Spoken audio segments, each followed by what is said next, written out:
Where in the world can you visit a house teetering precariously on a rock in the middle of a cascading river, and a secluded 13th century battle-worn monastery situated deep in the autumnal-coloured countryside? I'll tell you where. Western Serbia.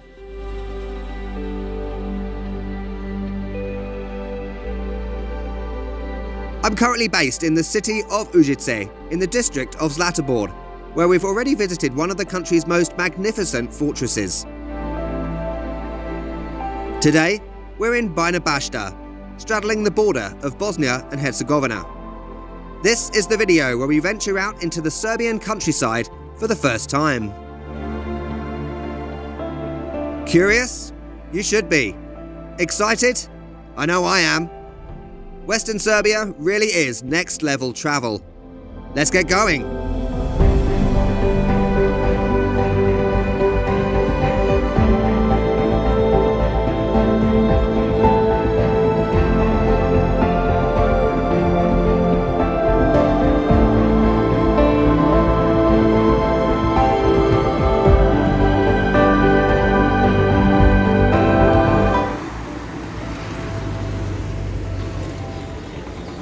Okay, hello people, welcome to Friday.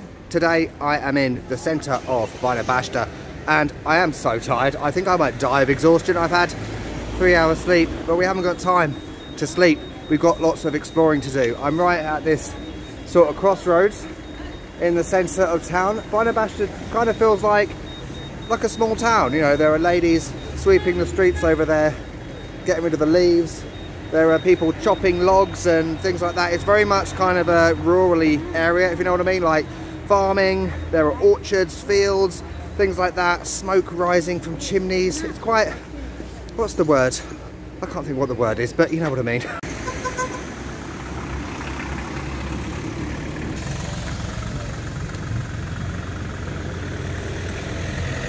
There's, you know, all the usual sort of stuff you would see in towns or cities in Serbia.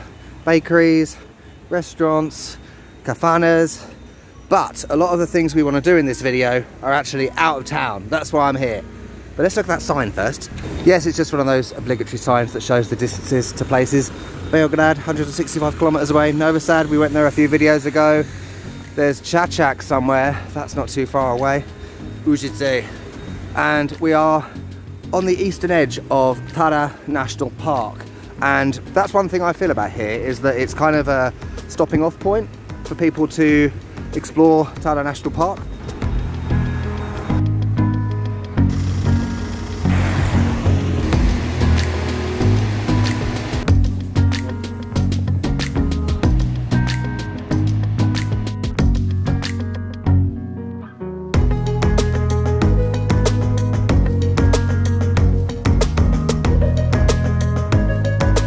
Okay, I've got to come back here later anyway, so you never know, we might do something here later.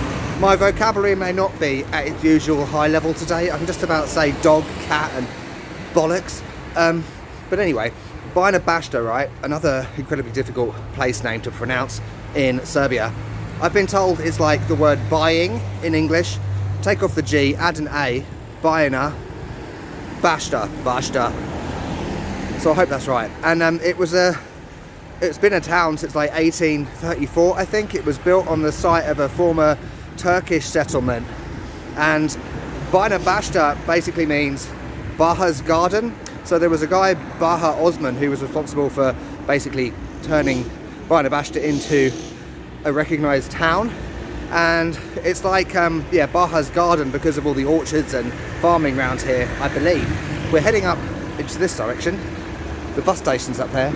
And there's a petrol station. Don't worry, that's not where we're going. Here's the Autobuska Stanica bus station. It was about 450 dinar from Užice. 6:20 in the morning is the first bus. And I went to the toilet in the toilet over there earlier. It's one of them sex toilets, you know, the ones with people's phone numbers on the wall and elaborately drawn pictures of penises. Lovely.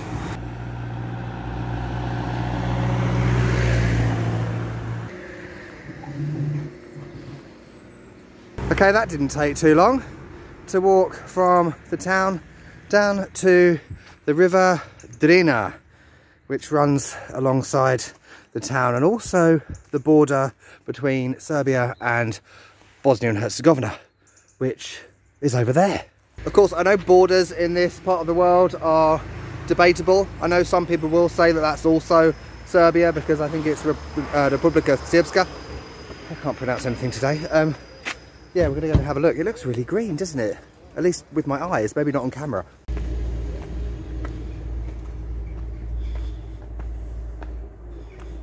Just going down these steps.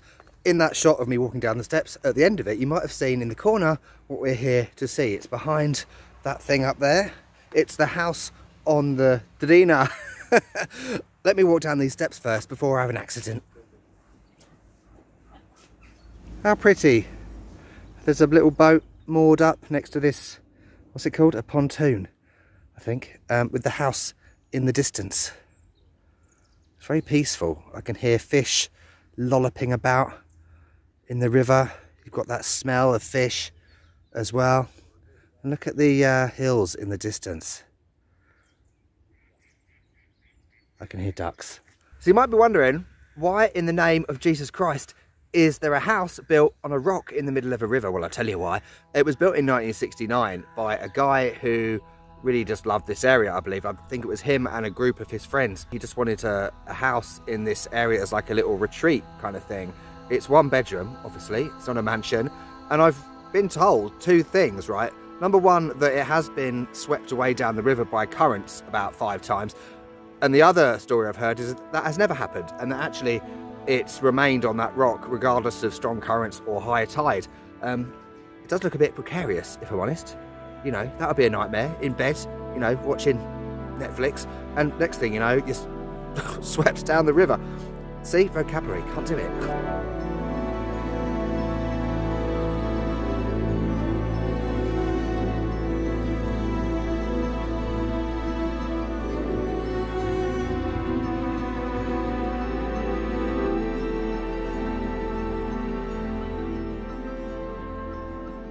I have seen pictures that in the summer you can like get a kayak out onto the river. The picture I saw, it was on that map earlier that I showed you, just above the map. I don't think I showed you that. I'm determined to get a bit closer. So I've gone beyond the little lookout point. Down here, oh yeah, we can get a bit closer. Nice. Oh, I've just walked into a spider's web. Let's see if we can get down here. Why do I do this to myself? There better not be a spider in my hair. This is handy. There are conveniently placed rocks and trees to grab hold of. It's still a bit precarious though. Oh shit. I made it. I'm not going to go down there because it's like sand, mud, hell zone.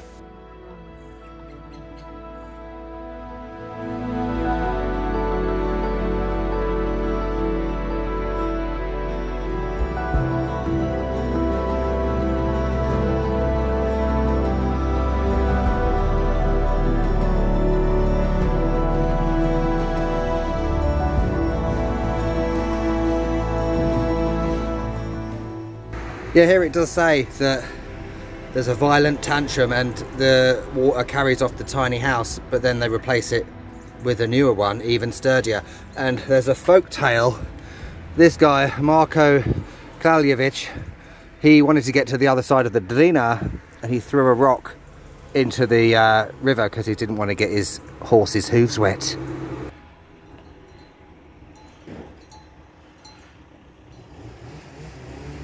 Right, fast forward a little bit of time. I've walked through Bajina Bašta again. I'm heading in the other direction. We have cows, we have hills, we have the sun coming out. And it's also very manly here. There are a lot of men like chopping wood with axes, getting all sweaty while smoking at the same time. Classic Serbia. I can also hear like a chainsaw in the background. Yes, cows with cowbells. Now, for those of you that have seen my Mexico videos, you might remember I'll be having flashbacks of me walking down a street into oblivion.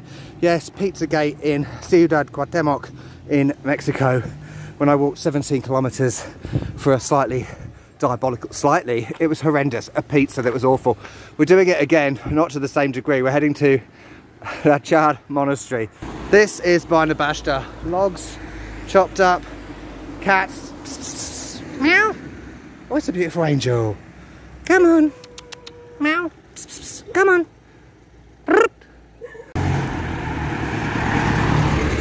It is good to come out into a more rural area of Serbia. Speaking of Mexico, this does kind of remind me of some Mexico videos I did where I just walked into the middle of nowhere in these small places. And someone did say to me in a comment recently, the smaller the places in Serbia, the more Yugos and Zastavas there are, as you can see. And over here I've seen, is it a ram? Okay, this is where I need to turn off the main road, according to Google Maps, to go down where that car's going. Oh yeah, there we go. Bajina Bašta, Rača Monastery. This is Serbia. Bloody brilliant. I wanted to say as well, going on what I said earlier about the fact that many people would say that over the river is still Serbia. The issue of borders in this part of the world is always a contentious and divisive issue. You know, there are so many things to consider when it comes to borders, such as actual borders, cultural borders, geopolitics, people's actual opinions. You know, when I was in Vojvodina, the amount of comments on that video about, you know, it's not Serbia, it's Hungary. And, you know, it's the same here. And add religion into the mix, especially around Bosnia, and you've got a whole other nightmare to talk about. Look at all those houses down there. It might not look like it on camera, but it's insane, because you've got all these houses with the classic orangey terracotta roofs. You've got this kind of mist above them, and then the green of the hills behind. And then up there, you've got all these hills high up. I mean, houses high up in the hills. And I do notice here, and also in Užice, a lot of houses use like a proper, you know, fire with a chimney. You know, you see smoke rising all the time. What does this sign mean? No skyscrapers. Probably not.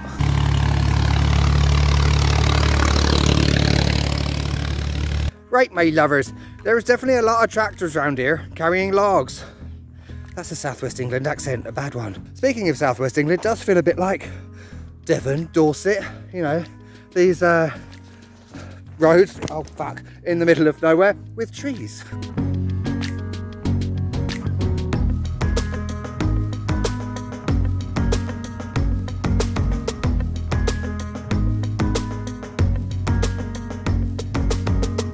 Properly in the Serbian countryside. I've seen so many animals. Sheep, something that was, well, it looked like a swan, but it wasn't a swan. There was that ram earlier. I saw a lot of pumpkins on the ground. Got houses here, as I said, with smoke coming out the top. It's so peaceful.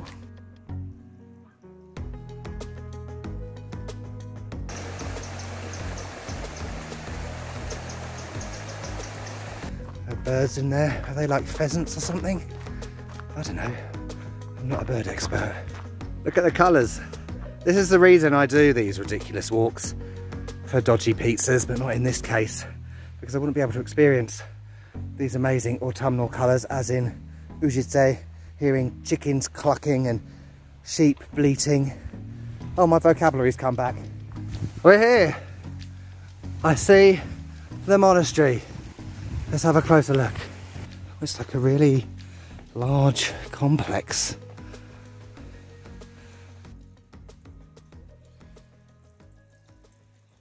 Okay, the walk was definitely worth it.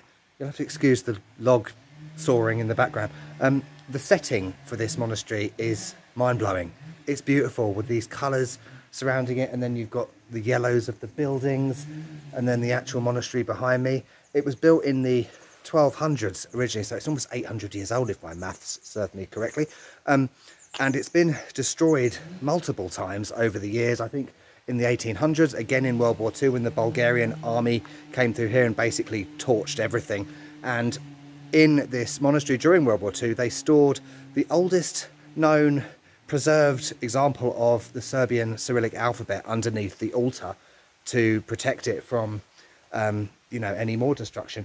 And then obviously it's been reconstructed over time. It's just stunning. There are paintings inside dating back to the 1800s. So you've got all the information that you need to know about this monastery here outside.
Here I am, sitting on the ground, having a cigarette, outside the monastery.